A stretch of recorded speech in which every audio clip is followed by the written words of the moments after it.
Allah persatukan setiap hati orang itu dengan segala cara, dan bagaimanapun caranya Allah satuin. Kalau udah satuin, nggak ada yang bisa-bisa. Seandainya segala sesuatu yang sudah Allah tetapkan bakal menjadi miliknya, sesulit apapun jalannya akan tetap menjadi miliknya.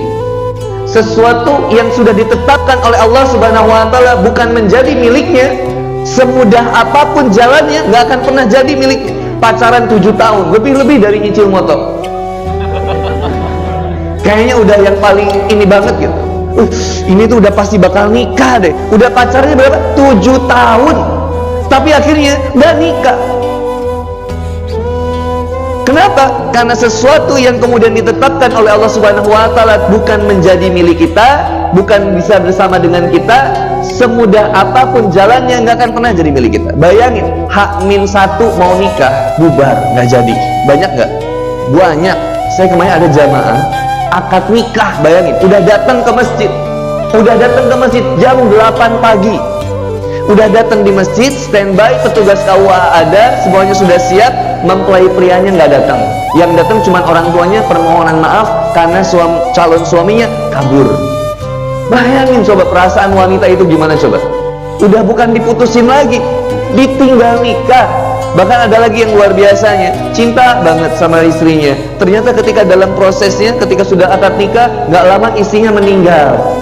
Ada banyak kisah-kisah yang kemudian, kalau kata Allah, segala sesuatu yang sudah ditetapkan oleh Allah Subhanahu wa Ta'ala bukan menjadi milik kita, semudah apapun jalannya nggak akan pernah jadi milik kita. Maka yang luar biasanya, apa sih makna cinta yang sesungguhnya? Kalau seandainya makna tema kita pada sore hari ini adalah cinta terpisah karena hijrah, benarkah? Masalahnya, apa makna cinta yang paling hakiki? Apakah kemudian hanya sebatas saya cinta sama kamu, aku suka sama kamu, itu bisa disebut dengan cinta yang biasa? Saya rasa definisi yang paling nikmat bagi seorang muslim adalah ketika mengatakan definisi cinta adalah segala sesuatu yang terikat dengan kecintaan kepada yang maha cinta, kepada Allah Subhanahu wa Ta'ala. Aku mencintai AA, aku mencintai Mbak karena Allah Subhanahu wa Ta'ala. Aku mencintai istri karena Allah Subhanahu wa Ta'ala. Kalau cinta sama Allah, serasa cintanya besarnya sama Allah Subhanahu wa Ta'ala, sangat mudah untuk menurunkan cinta itu kepada yang lainnya, dan tidak akan pernah melebihi cinta kepada selain Allah Subhanahu wa Ta'ala. Ya kan? Wa minan nasi may yattakhidhu min dunillahi andada yuhibbunahum kahubbillah. Wa minan nasi may yattakhidhu min dunillahi andada yuhibbunahum kahubbillah. Quran surat Al-Baqarah ayat 165. Dan banyak di antara manusia yang kemudian mencintai sesuatu seperti dia mencintai Allah, menyembah sesuatu seperti mereka mencintai Allah. Terlalu berlebihan. Orang ada yang saking berlebihannya cinta sama seseorang sampai dia akhirnya tergila-gila. Bayangin. Ini kita di brainwash-nya luar biasa, pakai film Korea, pakai film FTV. Itu kayaknya indah banget cinta itu gitu. Padahal ceritanya gitu-gitu juga kok.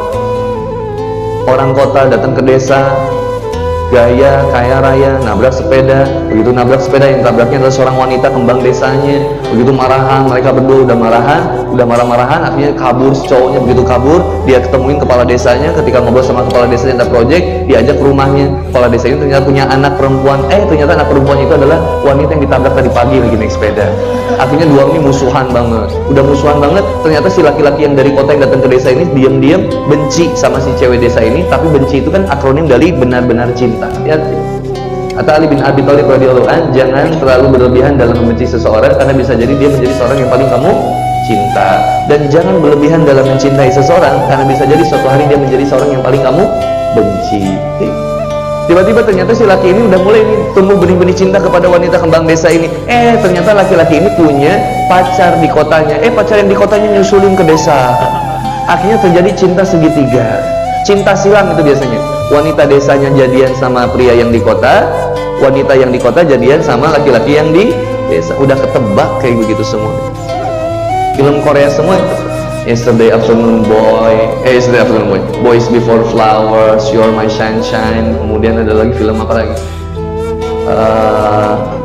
One Love, True Love. Itu semuanya itu diadaptasi kemudian menjadi film-film yang ada di Indonesia. Yang luar biasanya, ikhwan dan akhwat yang dimuliakan oleh Allah Subhanahu wa Ta'ala, kita udah ke brainwash nih. Brainwashnya apa salah satunya? Bahwa pacaran itu sesuatu yang biasa, bahwa maksiat itu sesuatu yang lumrah deh, bahwa nikah pakai pre-system Islam itu kayaknya nggak mungkin banget.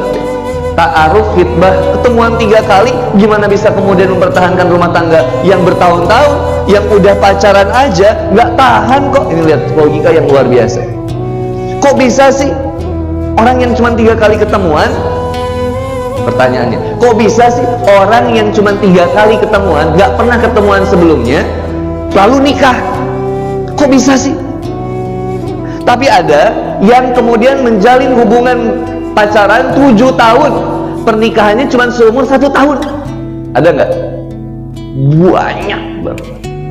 Banyak banget. Pertanyaannya, kok bisa? Karena yang membedakannya adalah visi dan misi dalam rumah tangga itu. Maka kalau misalkan bicara cinta terpisah karena hijrah, ketika kita memilih segala sesuatu, hijrah ini kan ada 2 syaratnya. Ada yang ditinggalkan dan ada yang dituju. Apa yang ditinggalkannya? Darul kufar. Menuju apa? Darul Islam. Paling sederhananya apa? Apa yang ditinggalkannya? Kemaksiatan. Kemudian apa yang ditujunya? Ketaatan. Maka hijrah syaratnya 2, ada yang ditinggalkan dan ada yang dituju. Ada yang ditinggalkan kebiasaan buruknya, kemaksiatan yang dulunya, menuju kepada kebaikan-kebaikan yang kemudian diridhoi oleh Allah Subhanahu wa taala. Berat nggak? Berat. Allah tahu banget nih prosesnya berat banget. Mutusin pacar berat atau mudah? Jujur. Ahwat. Mending diputusin, mending mutusin pacar. Halo? Ditinggalin atau meninggalkan? Pilih. Ditinggalkan atau meninggalkan? Pilih. Berpisah itu sebuah kepastian. Ditinggalkan atau meninggalkan itu sebuah jawaban. Cepat atau lambat kita bakal berpisah deh. Kita bertemu nanti berpisah. Saya sama Teh Rini, saya bilang, udah Mam, kita nih bakal pisah juga. Kang Moni mau dakwah kemana-mana, udah biarin aja.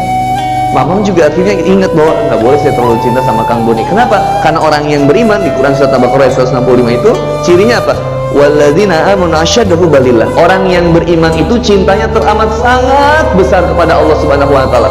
Kalau cintanya udah teramat sangat besar kepada Allah Subhanahu wa taala, nggak ada yang kemudian dia khawatirkan lagi.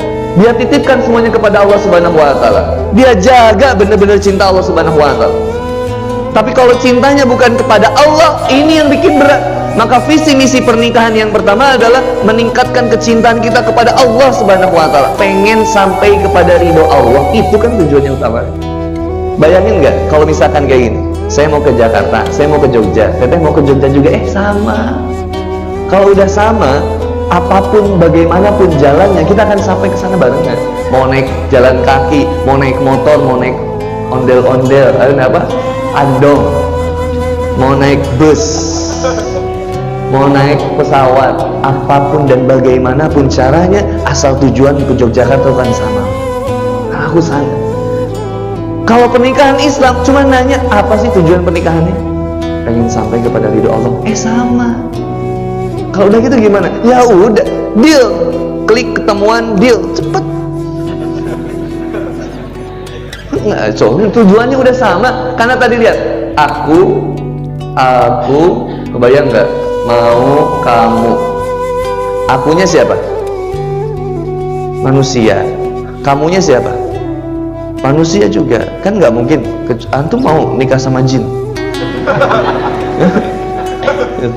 Akunya manusia, kamunya manusia, aku manusia, kamu manusia. Manusia punya tujuan yang sama diciptakannya. Untuk apa tadi? Surat Az-Zariyat ayat 56 itu. Wa ma khalaqtul jinna wal insana illa liya'budun, kecuali untuk beribadah kepada Allah. Oke, tujuan kami beribadah. Maka aku menginginkan seseorang yang sama-sama untuk meningkatkan nilai-nilai ibadah kepada Allah Subhanahu wa taala. Kita pengen carinya yang senantiasa mampu membuat kita makin semangat beribadah kepada Allah Subhanahu wa taala. Itu ciri yang pertama. Maka ketika seseorang sudah memulai untuk berhijrah, pasti dia akan terpisah dengan segala sesuatu yang pernah dia cintai. Pacarnya ditinggalin, pacarnya bilang gini, kamu udah gak cinta lagi sama aku. Aku bilang, aku udah cinta sama Allah Subhanahu wa taala. Cinta juga. Karena apa? Karena dulu aku sama kamu bukan cinta, nafsu. Mustahil seorang laki-laki mengatakan aku cinta sama kamu kalau belum di akad nikah. Itu mustahil benar-benar cinta. Yang sebenarnya kalau bahasanya pengen ditranslitasi ini kayak gini nih bahasanya. Nembak itu, seorang laki-laki nembak cewek itu bukan bilang aku cinta kamu, mau nggak kamu jadi pacar aku? Bukan. Mau nggak kamu aku pegangin? Mau nggak kamu aku ciumin? Mau nggak kamu aku zinahin? Mau nggak kamu aku tidurin? Mau nggak kamu aku hamili lalu aku pergi meninggalkanmu? Kalau gitu kira-kira diterima nggak? Enggak. Maka kata-katanya itu indah banget loh. Dewi, aku tuh udah lama banget merhatiin kamu. Rasanya ada yang berbeda dari getaran hatiku ini.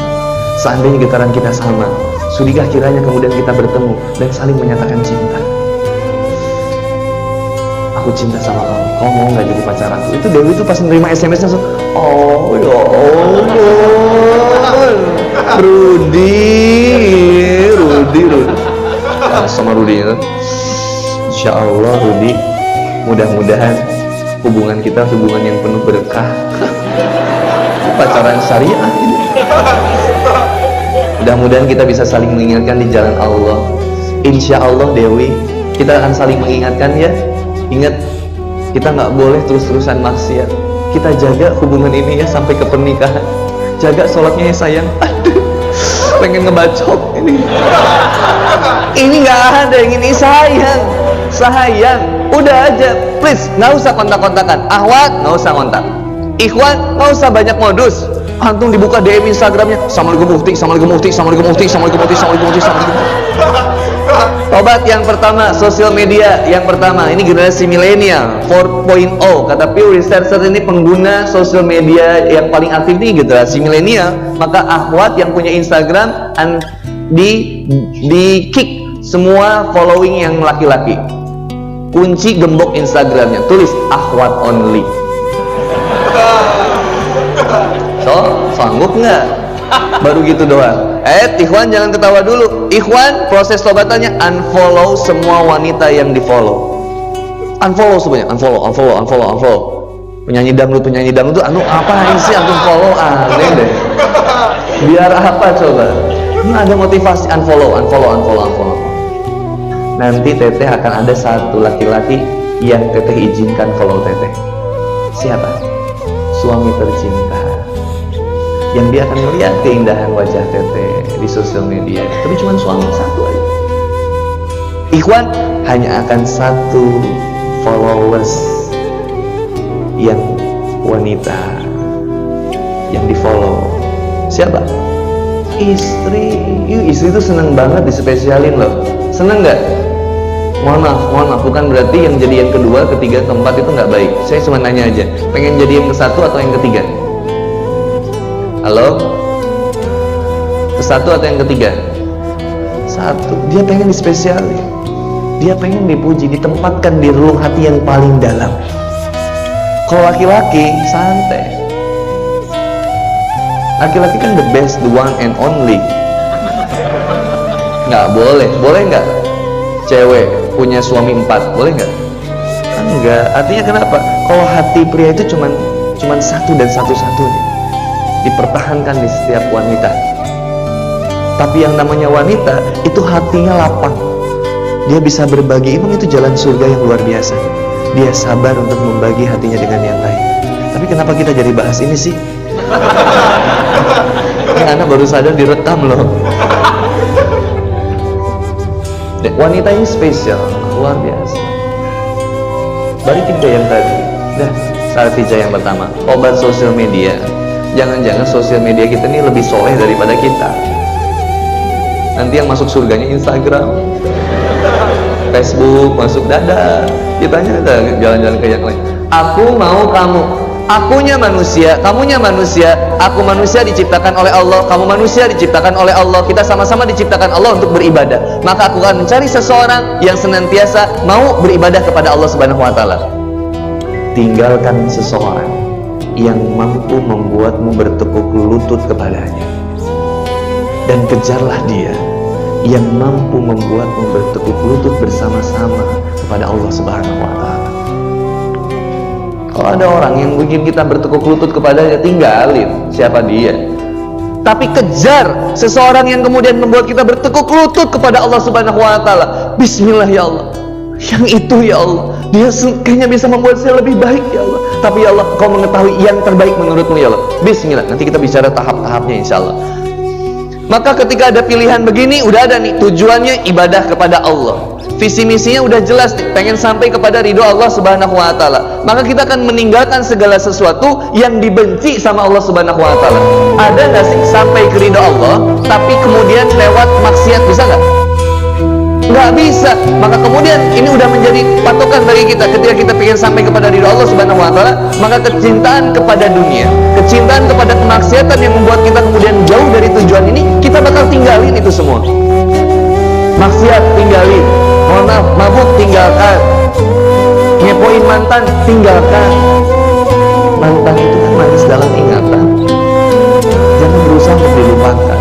Nikmati proses ingatannya untuk menjadi bahan istighfaran aja. Semakin berusaha untuk dilupakan, semakin sulit kau melupakan. Selalu masa lalu itu kan kayak spion di mobil, spion di motor, nggak ada kerjaan. Orang yang terus-terusan lihat spion, nggak ada kerjaan, terus-terusan lihat spion, nabrak brother dan sister. Yang lebih ngeri lagi, antum main kendaraan, lihat spion orang lain, ngapain? Fokus aja. Masa lalu kita udah lihat masa lalu kita, sesekali aja teh, sekali aja mbak dilihatnya. Oh, dulu aku pernah gini, astagfirullah. Fokus lagi ke depan. Ini jalan utamanya. Saya mau bahagia. Kau layak bahagia dan dibahagiakan. Udah, lupakan seseorang yang senantiasa pernah menyakitimu dahulu. Itu cara Allah Subhanahu wa taala untuk mengenalkan kepadamu bagaimana rasanya sakit hati. Maka jangan menyakiti hati orang lain. Itu cara dari Allah Subhanahu wa taala mengenalkan rasa bagaimana rasanya dikhianati. Maka jangan khianati orang lain. Hukum kontradiktif itu selalu diajarkan oleh Allah Subhanahu wa taala. Kalau pengen bahagia, Allah akan ajarkan rasa sedih. Kalau pengen kaya, Allah ajarkan bagaimana rasanya kekurangan. Kalau pengen kemudian kita mendapatkan kemudahan, Allah berikan dulu jalan kesulitan, agar kita kemudian mengapresiasi setiap proses yang sedang kita jalani dan senantiasa berhusnuzon kepada Allah Subhanahu wa taala. Allah selalu ngasih yang terbaik sama kita. Bismillah, kata Allah Subhanahu wa taala, kalau hambaku berjalan kepadaku, aku berusaha lebih dekat kepadanya. Bahkan sampai kemudian, ya Rasulullah, seandainya dia mengatakan kepadamu dan bertanya kepadamu, di manakah aku, katakanlah kepadanya, sesungguhnya aku dekat. Ini qarib, aku tuh dekat banget. Bahkan ketika kita berjalan selangkah kepada Allah Subhanahu wa taala, bayangin, baru jangan sejengkal, Allah datengin kita berapa? Sehasta. Satu jengkal ini kan 22,86 cm dalam ukuran tangan dewasa. 22,86 cm. Kita ngedekat ke Allah sejengkal, Allah ngedekat kita sehasta. Sehasta itu 2 kali lipat berarti. Dari sikut sampai dengan ujung jari ke tengah tangan kiri atau tangan kanan. Siapa yang ngedekat sehasta, Allah ngedekat berapa? Sedepak. 2 kali lipat lagi. Paling minimalnya Allah ngedekat kita 2 kali lipat. Bayangin, teteh jalan dari rumahnya masing-masing, jalan dari rumahnya masing-masing sampai ke masjid Jami